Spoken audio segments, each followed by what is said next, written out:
सकाळी 9 वाजल्यापासून तिन्ही तालुक्यातील नेते मंडळी कार्यकर्ते या ठिकाणी आलेले आहेत। त्यांचं सुरुवातीला मनपूर्वक हार्दिक आभार मानतो। एका फोनवर आपण सर्वजण मोठ्या संख्येने या ठिकाणी आलेला आहात। सुरुवातीला दिवाळीच्या आणि पाडव्याच्या आपल्या सर्वांना शुभेच्छा देतो।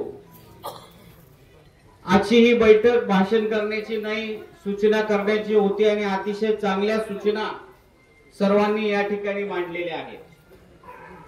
सध्याच्या राजकीय परिस्थितीमध्ये सर्वात महत्त्वाचा प्रश्न आहे तो महाविकास आघाडीमध्ये शिवसेना उद्धव ठाकरे गट यांनी देखील एबी फॉर्म भरलेला आहे आणि आपण राष्ट्रवादी काँग्रेस पक्षातर्फे एबी फॉर्म भरलेला आहे।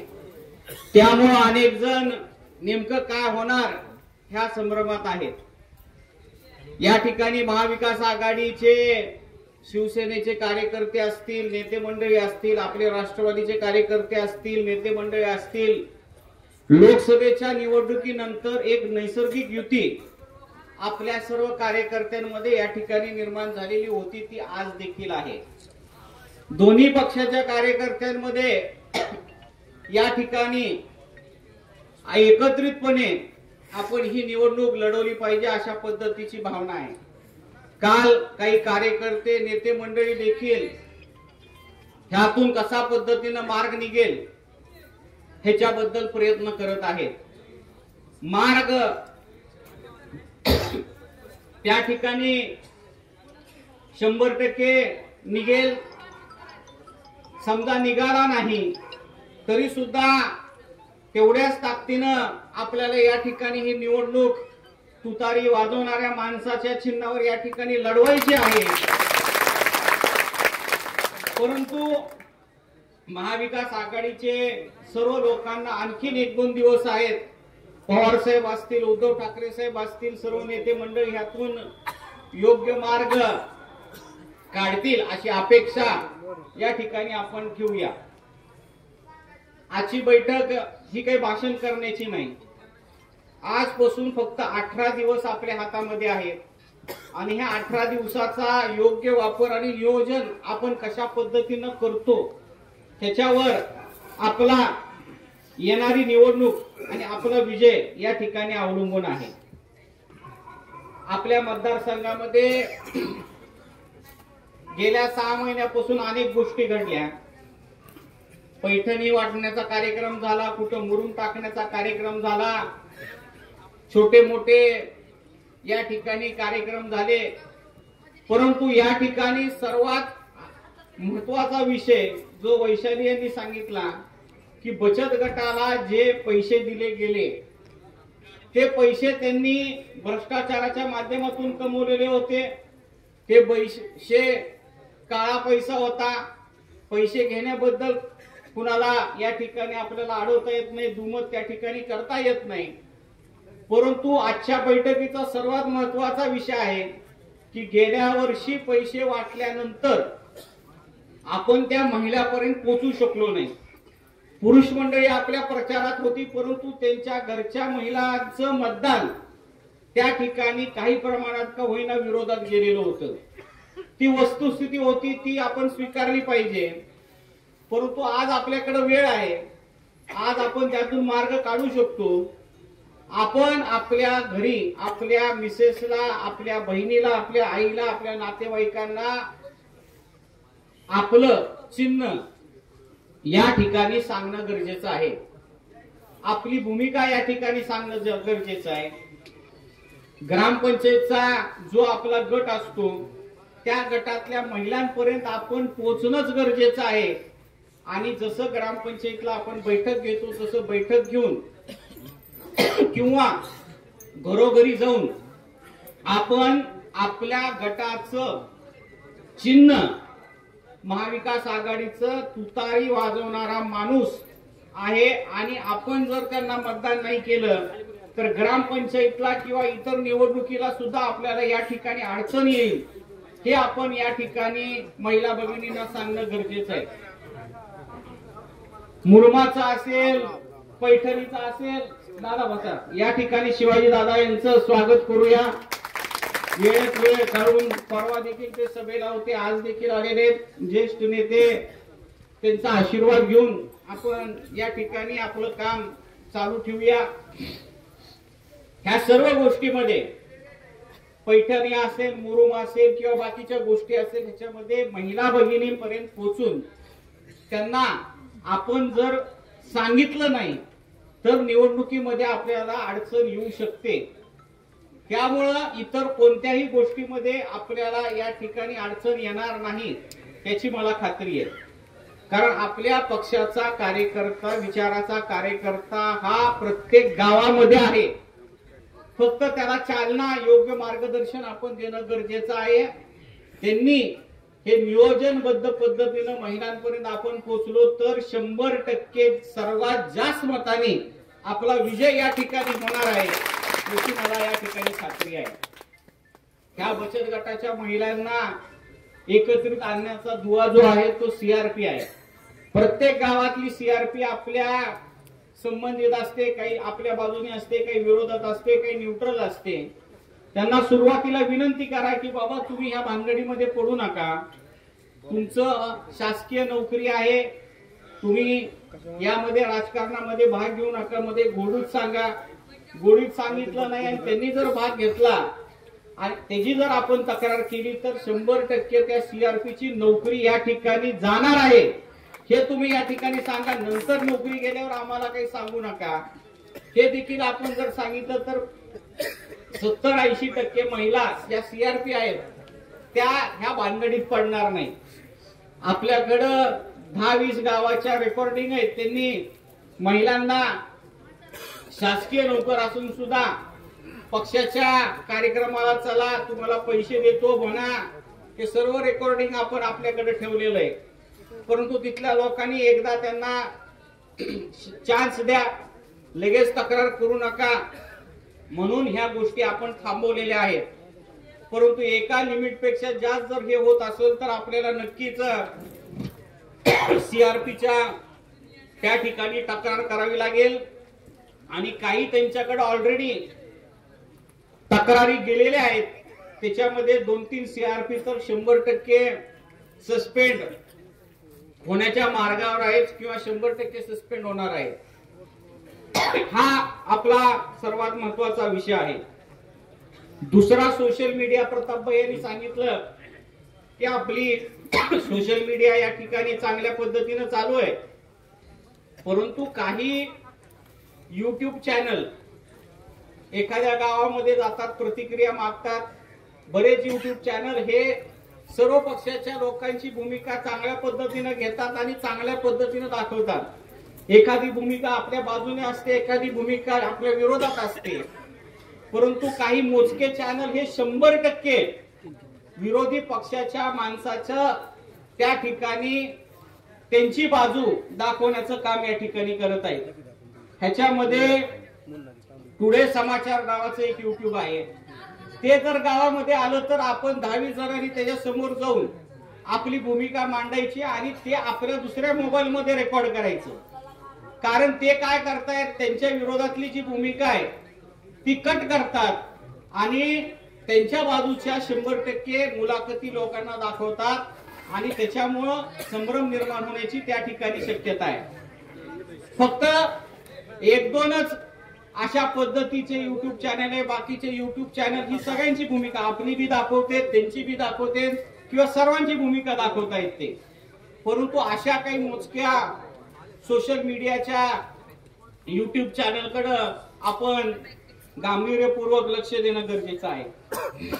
आपल्या ही निवडणूक सर्व धर्म समभाव मानणारा आपला हा पक्ष आहे. सर्व जाती धर्माला बरोबर घेऊन जाणारा पक्ष आहे. आणि 15 वर्षामध्ये आपण सर्वांनी माझं काम बघितलेलं आहे.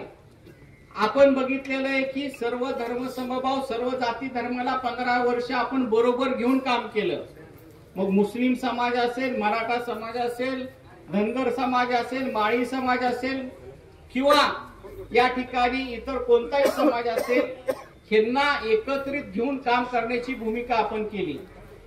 मुस्लिम समाजाच्या लोक 100% आपल्याला या ठिकाणी सहकार्य करतात, परंतु त्यासाठी आपण त्यांच्यापर्यंत पोहोचणं गरजेचं आहे. या ठिकाणी मागासवर्गीय समाज असेल त्यांच्याकडे पोहोचणं गरजेचं आहे आणि संविधान वाचवण्यासाठी आपण महाविकास आघाडीमध्ये तुतारी वाजवणाऱ्या माणसाच्या मागे उभं राहणं गरजेचं आहे. हे त्यांना आपण पटवून देणं गरजेचं आहे. लोकसभेला आपल्याला त्याच्यामध्ये यश आलेलं आहे, परंतु आणखीन ती प्रक्रिया आणखीन एकदा आपण करणं गरजेचं आहे. आपण जर हे महाविकास आघाडीच्या तुतारी वाजवणाऱ्या माणसाला मतदान नाही केलं तर आरक्षण रद्द करण्याचं या ठिकाणी षडयंत्र या भाजपवाल्यांच्या माध्यमातून शिवसेनेच्या माध्यमातून चालू आहे. ही भूमिका आपण त्या ठिकाणी सांगणं गरजेचं आहे. मनोजदादा जरांगे पाटील यांचं प्रभाव पूर्ण महाराष्ट्रामध्ये, मराठवाड्यामध्ये आणि आपल्या मतदारसंघामध्ये आहे. हा प्रश्न ज्यावेळेस निघेल त्यावेळेस आपण सर्वांनी या ठिकाणी पहिला मुकमोर्चा 5 वर्षापूर्वी जो झाला होता त्याला आपण हजर होतो. महाराष्ट्राच्या मोर्चा जो मुंबईला झाला त्याला आपण या ठिकाणी उपस्थित होतो. जरांगे पाटील साहेबांची पहिली आंतरवलीची सभा जी झाली त्या कार्यक्रमाला आपण हजर होतो. भूमच्या सभेला आपण हजर होतो. वाशीच्या दिवशी ज्या दिवशी कार्यक्रम होता त्या दिवशी त्यांचा सत्कार आपण गिरोलीला केला. उस्मानाबादच्या कार्यक्रमाला आपण हजर होतो. त्याच्यानंतर काही मोजक्या लोकांना आपण जाऊन आंतरवलीला भेट दिली आणि त्यांचं त्या ठिकाणी आपण भेट घेऊन त्या पाठिंबा देण्याचं आपण काम केलेलं आहे. हे आपण या ठिकाणी लोकांना सांगणं गरजेचं आहे. आणि ज्या दिवशी आंतरवलीला लोकांमध्ये त्या ठिकाणी लाठीचार्ज झाला त्याच्या विरोधात दुसऱ्याच दिवशी आपण निषेध नोंदवण्याचं काम आपण या ठिकाणी केलेलं आहे.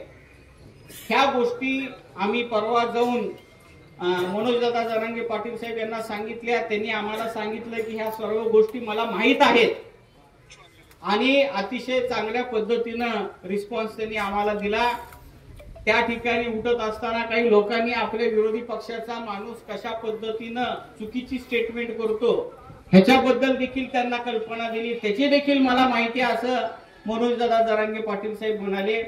आणि म्हणून ह्या विषयाच्या संदर्भात मी आमदार असताना आपण अधिवेशनामध्ये ह्याचा तारांकित प्रश्न केलेला आहे. हे आपण लोकांना सांगणं गरजेचं आहे आणि ह्या गोष्टी सांगितल्या तर नक्कीच आपल्याला त्या ठिकाणी यश मिळणार आहे. धनगर समाजाबद्दल सुद्धा आरक्षण मिळालं पाहिजे म्हणून मी आमदार असताना त्या ठिकाणी प्रश्न विधानसभेत मांडलेला आहे. त्याच्या देखील कॉपीज मी तुम्हाला सगळ्यांना त्या ठिकाणी देणार आहे.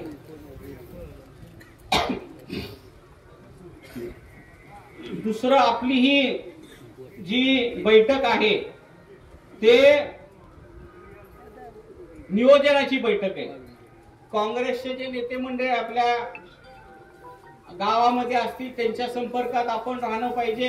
त्यांना मान सन्मान देऊन पुढे घालून आपण आणणं गरजेचं आहे. शिवसेना उद्धव ठाकरे गटाचे कार्यकर्ते आपलं हे सर्व गोष्टी या ठिकाणी मिटल्या तर त्यांना सुद्धा विनंती आपण या ठिकाणी करणं गरजेचं आहे आणि त्यांना मान सन्मान जास्तीचा देऊन 2 पाऊल मागे राहून त्यांना आपण बरोबर कशा पद्धतीने घेता येईल ह्याच्यासाठी आपण या ठिकाणी प्रयत्न करणं गरजेचं आहे. जेवढा सोशल मीडिया महत्वाचा आहे तेवढाच आपण माउथ पब्लिसिटी देखील महत्वाची आहे. पारावर बसल्यावर हॉटेलवर बसल्यावर एखादा विरोधी माणसा जास्त बडबड करायला लागला तर आपण त्याला विरोध करून त्या गोष्टी खोडून काढल्या पाहिजे. त्याची बरोबर काही भांडणं करायची नाहीत आपल्याला, परंतु ती एखादी गोष्ट बोलतो आपण त्याला उत्तरच नाही दिलं तर ती परत 10 त्याच गोष्टी सांगतो आणि त्याला आपण जर अभ्यासपूर्वक थोडंसं उत्तर एक ओळीचं दिलं तर पुढे ती बोलत नाही आणि तसाच पुढे निघून जातो. सोशल मीडियाला जेवढं महत्व आहे तेवढं माउथ पब्लिसिटीला सुद्धा महत्वाचं आहे. त्यामुळे गावामध्ये बसल्यानंतर ह्या गोष्टी आपण या ठिकाणी करणं गरजेचं आहे. तुतारी चिन्ह, तुतारी हे नाव आपण नुसतं घ्यायचं नाही. तुतारी वाजवणारा माणूस हे आपलं चिन्ह आहे. आपण सारखं तुतारी तुतारी म्हणतो परंतु आपल्याला जमलिंग त्याच्यामध्ये होते, ट्रम्पेट जे तुतारी सारखं दिसणारं चिन्ह आहे त्याचं नाव सुद्धा ह्या निवडणूक आयोगाने परवापर्यंत फॉर्म भरूस तोपर्यंत त्याचं नाव सुद्धा तुतारी ठेवलं होतं भैया. ते आता निवडणूक आयोगाने कॅन्सल केलंय. तुतारी हे त्यांचं ट्रम्पेटचं चिन्ह कॅन्सल केलंय आणि ट्रम्पेट नाव त्याला टाकलेलं आहे. त्याच्या खाली ट्रम्पेट येणार आणि आपल्या चिन्हाच्या माग तुतारी वाजवणारा माणूस असं त्या ठिकाणी चिन्ह येणार.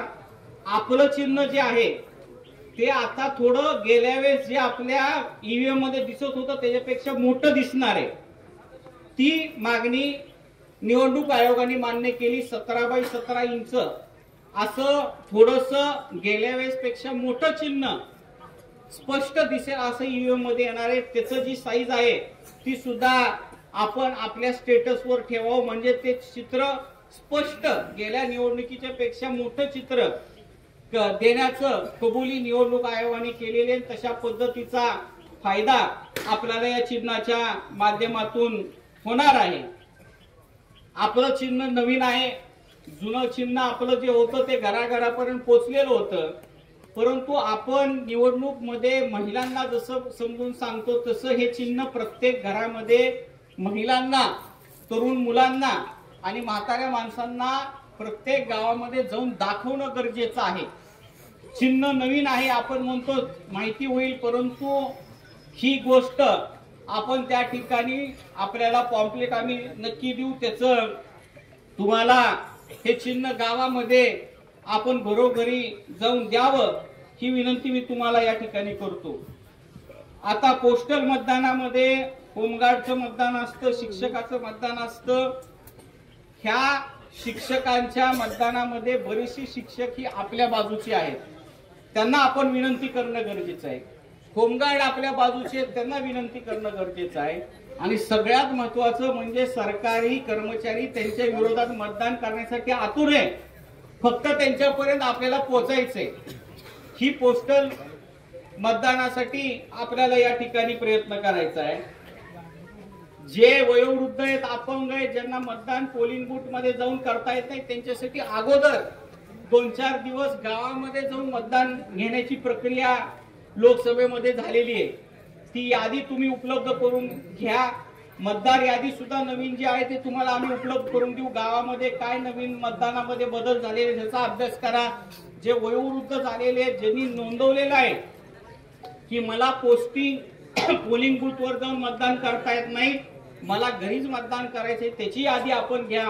आणि त्या माणसाला आपण ती काही मोजकी असतात प्रत्येक गावामध्ये त्यांच्यापर्यंत पोहोचून आपण त्यांना मतदानाची विनंती या ठिकाणी करणं गरजेचं आहे.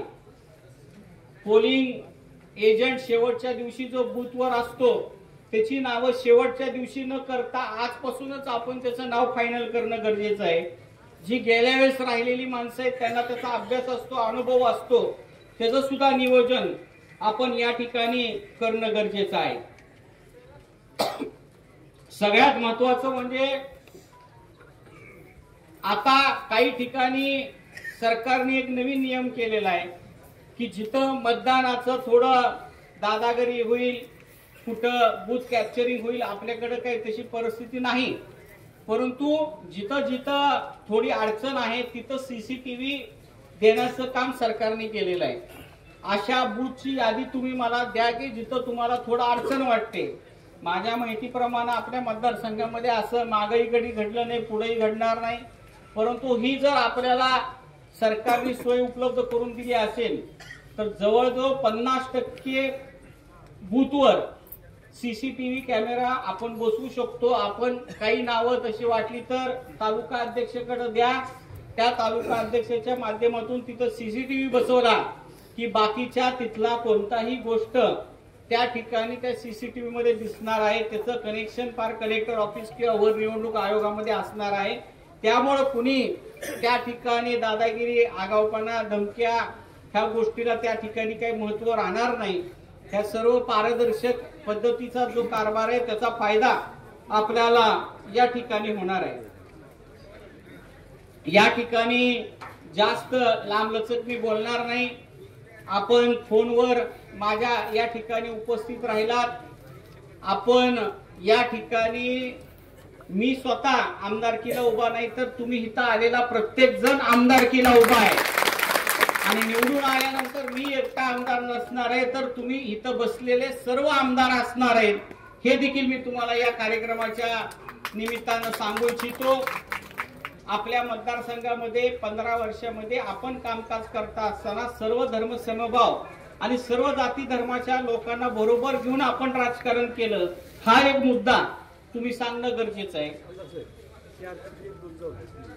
ती सस्पेंड कलेक्टर ऑर्डर काढली, 2 जणांच्या सस्पेंडच्या ऑर्डर निघालेल्या आहेत।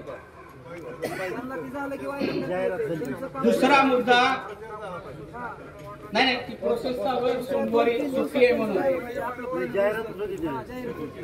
दुसरा मुद्दा की आपण लोकांना सांगणं गरजेचे की 15 वर्षामध्ये आपण मराठा समाज असेल, धनगर समाज असेल, ओबीसी समाज असेल, त्यांना बरोबर घेऊन जाणारं नेतृत्व आपलं आहे। त्या समाजाला सुद्धा आपण आपलेसे वाटतो, ह्या गोष्टी आपण या ठिकाणी सांगणं गरजेचं आहे। आणि दुसरा महत्वाचा, 15 वर्षामध्ये आपल्या मतदारसंघामध्ये कधी दहशत, कधी चुकीच्या गोष्टी कधीच नव्हत्या। शांततेने आपण 15 वर्षामध्ये मतदारसंघ चालवलेला आहे आणि असाच दहशतमुक्त मतदारसंघ आपण येणाऱ्या काळामध्ये आपण निवडून आल्यानंतर करणार आहोत, हा देखील मेसेज आपण या ठिकाणी देणार आहोत। जास्त लांबलचक बोलत नाही, आपण उन्हामध्ये बसलेले आहात, डॉक्टरला बोलायला संधी देतो मी।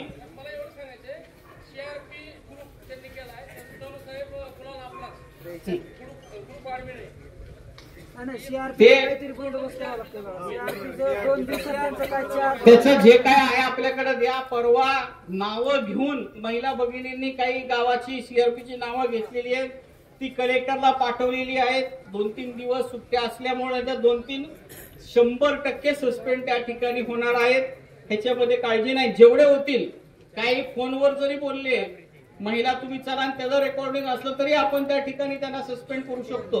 ह्याच्या अगोदर आपण त्याची तक्रार सुद्धा सयाजीराजे यांनी केलेली आहे आणि त्याच्यामध्ये ह्या गोष्टी आपल्याला माहित आहेत। जास्त लांबलचक मी आता बोलणार नाही, आपण सर्वजण 20 दिवस या ठिकाणी प्रयत्न करावा।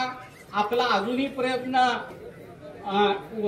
उद्धव ठाकरे साहेबांचं जो उमेदवार आहे त्यांना विनंती करण्याचं काम आपलं चाललेलं आहे। तिथल्या सुद्धा त्यांच्या कार्यकर्त्याची सुद्धा भूमिका आहे की आपण या ठिकाणी एकत्रितपणे लढलं पाहिजे।